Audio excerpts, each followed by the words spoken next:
Did you know that the ancient Britons practiced cannibalism as part of their religious rituals? It's a shocking revelation that makes us shudder, but it's just one of many disturbing truths we'll uncover today as we explore crazy facts about Britain before Christianity. Cannibalism in ancient Britain. Imagine stumbling upon a cave in Somerset, England, only to uncover a dark chapter of our prehistoric past. Here, in Gough's cave, the ancient Britons practiced cannibalism.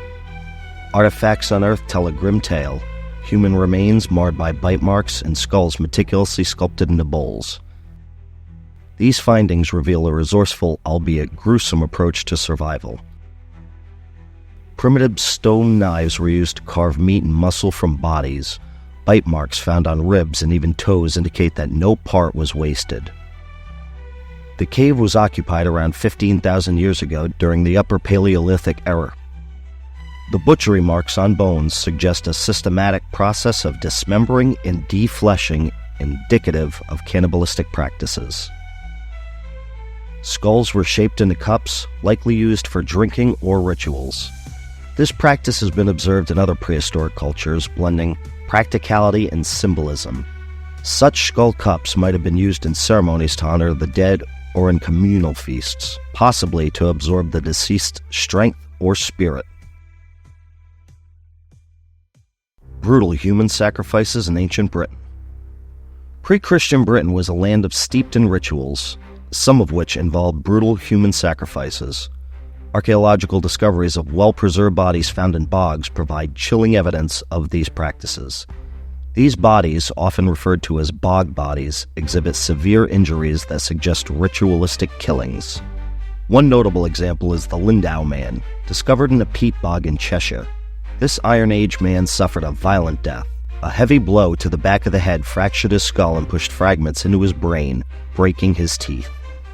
His throat was then slit, and he was likely strangled with a cord, indicating a triple killing method designed to ensure death. The acidic, low-oxygen environment of bogs preserves organic materials remarkably well. This preservation allows modern archaeologists to study these ancient remains in great detail. Many of these bodies date back around 2,000 years, providing invaluable insights into the rituals and lifestyles of the Iron Age Britons. The method of inflicting 3 fatal injuries suggests a ritualistic element, possibly to ensure the victim's death was suitable as an offering to the gods. Some bog bodies were found with artifacts such as wooden cords, wooden stakes, or animal remains, indicating their symbolic significance in sacrificial rituals. Roman writings, like those by Julius Caesar, mention human sacrifices conducted by the Druids.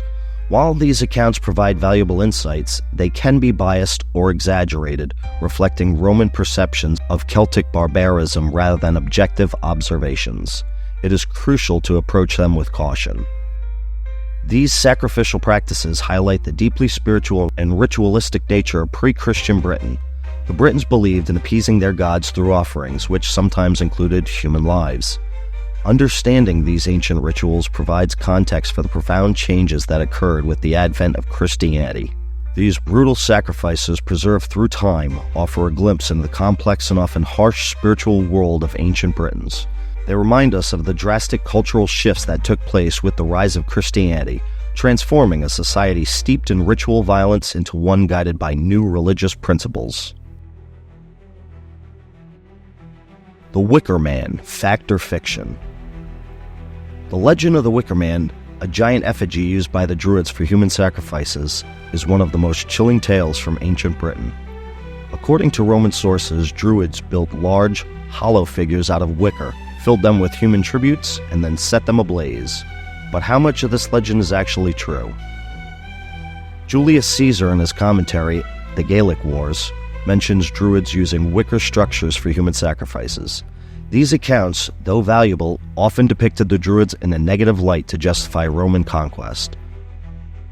Other Roman writers, like Strabo or Tacitus, also contribute to the narrative of the Wicker Man. Despite detailed Roman accounts, there is little direct archaeological evidence supporting the practice of burning live humans in wicker structures. Most findings related to Druidic rituals involve smaller-scale sacrificial practices. Other discoveries, such as bog bodies and carved human remains, provide insight into Druidic sacrifices, though they do not directly confirm the Wicker Man story. Sacrificial rituals were not uncommon in ancient cultures, serving various religious and social purposes. Druids likely performed sacrifices to appease gods, seek favor, or ensure community well-being. Roman authors may have emphasized the more sensational aspects of Druidic practices to portray the Celts as barbaric in justifying their campaigns in Britain and Gaul. The Wicker Man legend has been popularized in modern times, especially in the 1973 horror film, The Wicker Man, which drew heavily on these ancient tales to create a compelling, though fictional, narrative. It serves as a reminder of the powerful influence of myth and the need for critical examination of historical sources. As we delve deeper into these ancient practices, we gain a richer understanding of the beliefs and customs that shaped pre-Christian Britain. The Red Lady of Paviland. The oldest human remains found in Britain belong to the so-called Red Lady of Paviland, who was actually a young man covered in red ochre body paint. Discovered in a cave in Gough, these remains date back 34,000 years, making this the oldest ceremonial burial site in Western Europe. In 1823, the Reverend William Buckland discovered the remains in Paviland. Due to the red ochre and burial artifacts, he initially misidentified the remains as those of a woman, hence the name Red Lady. Later analysis revealed that the remains belonged to a young man in his 20s, likely a significant figure in his community. The Red Lady was buried with various artifacts, including ivory rods, seashell necklaces, and periwinkle shells. These items suggest a ceremonial burial, indicating the young man's importance. The red ochre covering the body was likely used for ritualistic purposes, signifying a symbolic or spiritual role. Many scholars speculate that the Red Lady may have been a shaman or a mystic. The elaborate burial and use of red ochre suggests he held a special status within his community, possibly as a spiritual leader. Shamans were integral in prehistoric societies, serving as healers, mediators with the spirit world, and keepers of knowledge. The burial dates back to the Upper Paleolithic period, a time when modern humans were developing complex societies and spiritual beliefs. This discovery provides crucial insights into the burial practices, social structures, and spiritual beliefs of the early humans in Britain. Modern techniques, like radiocarbon dating and DNA analysis, have provided more accurate information about the age and origins of the remains.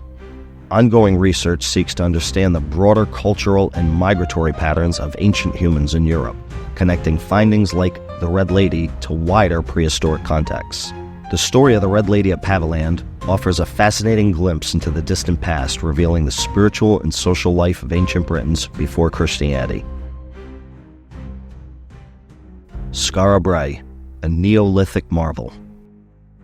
In the late 19th century, a fierce storm battered the island of Orkney, off the northern coast of Scotland. As the winds howled and the earth shifted, an incredible discovery emerged from beneath the sand and grass: Skara Brae, a remarkably well-preserved Neolithic settlement. This ancient village, inhabited around 3200 BC to 2500 BC, predates both Stonehenge and the Great Pyramids, making it one of the oldest and most complete Neolithic sites in Britain. The storm of 1850 revealed a cluster of stone-built homes that had been hidden for millennia. Subsequent excavations uncovered an extensive settlement, providing invaluable insights into Neolithic life. The settlement was naturally preserved by layers of sand and grass, which shielded it from the elements and human interference for thousands of years. The houses of Skara Brae were constructed from flagstones and built into mounds of pre-existing midden, providing insulation against the harsh Orkney climate. Each dwelling contains intact stone furniture, including beds, dressers, and fireplaces, demonstrating advanced belt building techniques and a keen sense of domestic organization. The village is connected by covered passageways, indicating a well-planned community layout designed for protection and social interaction.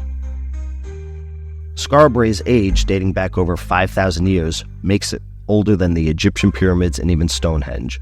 Today, Skara Brae is part of the heart of the Neolithic Orkney UNESCO World Heritage Site, recognized for its outstanding preservation and cultural significance.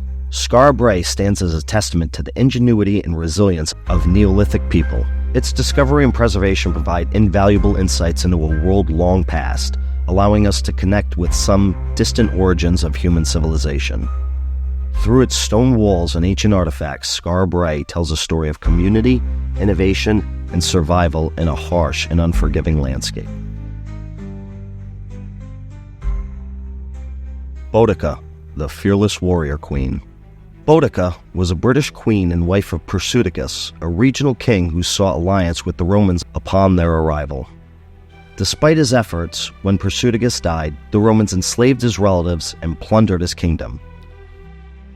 When Boudica protested, she and her daughters were brutally assaulted. In retaliation, Boudica raised an army of loyal Britons and led a fierce rebellion against the Romans.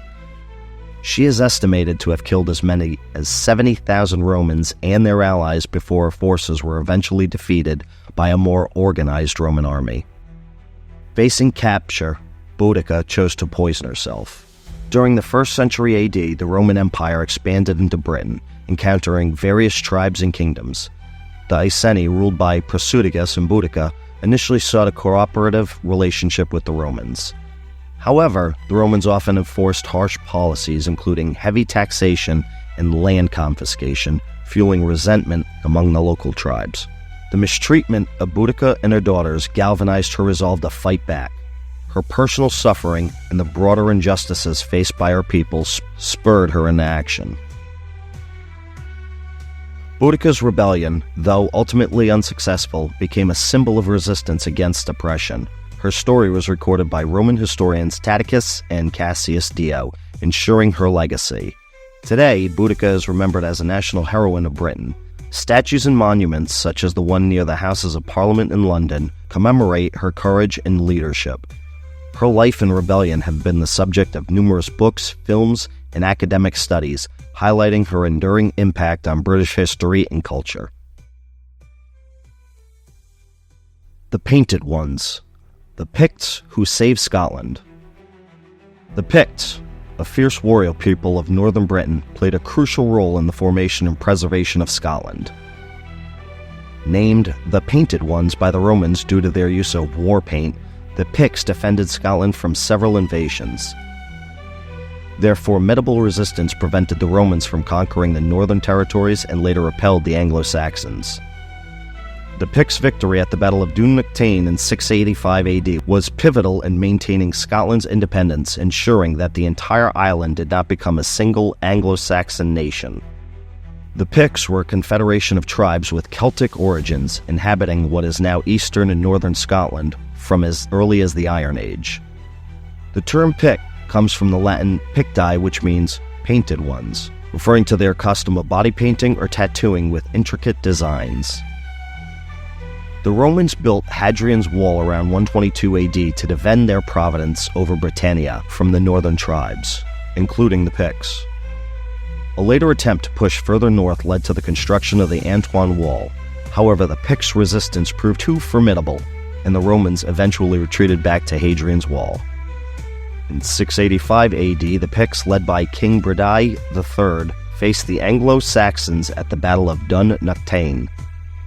Picts decisively defeated the Northumbrian forces, halting their expansion into Pictish territory. This victory secured Scotland's independence and preserved its distinct cultural identity. The Picts left behind a rich cultural legacy, including intricately carved stones, metalwork, and fortified settlements known as brooks. These artifacts provide insights into their sophisticated society and artistic achievements. Over time, the Picts merged with the Gaelic-speaking Scots from the west, forming the Kingdom of Alba, which evolved into modern Scotland. This integration laid the foundation for the unified Scottish identity. Their legacy continues to be celebrated as a defining element of Scottish history and heritage. The Mystery of the Ninth Legion. The Roman Ninth Legion, an elite force of over 5,000 soldiers, vanished from history in the 2nd century AD after arriving in Britain. What happened to them? One theory suggests they marched north to fight the Picts in Scotland and were never seen again. Another theory posits they left Britain and were killed fighting the Persians. It is also possible they were simply decommissioned. Despite various speculations, there is little concrete evidence to support any theory, and the upheaval of violence of 2nd century Britain adds to the mystery of their disappearance. The 9th Legion, also known as Legio IX Hispana, was one of the most renowned units in the Roman army. They played crucial roles in several key campaigns across the Roman Empire. The 9th Legion arrived in Britain during the Roman invasion of AD 43, participating in the conquest and control of the province. One popular theory is that the 9th Legion marched north to quell uprising by the Picts, fierce tribes in what is now Scotland. The harsh and rugged terrain, coupled with the formidable Pictish warriors, may have led to their complete annihilation. Another theory suggests that the 9th was redeployed to the Eastern Roman Empire to fight against the Persians. Historical records indicate heavy losses in such battles, which could explain their disappearance. A less dramatic theory is that the 9th Legion was decommissioned or absorbed into other units. Administrative decisions in the Roman military often led to the reorganization of legions. The mystery of the 9th Legion remains one of the most captivating enigmas of pre-Christian Britain. Whether they met their ends in the wilds of Scotland, on the battlefields of Persia, or were quietly decommissioned, their story continues to fascinate and inspire, reflecting the complexity and uncertainty of ancient history. Like and subscribe for more.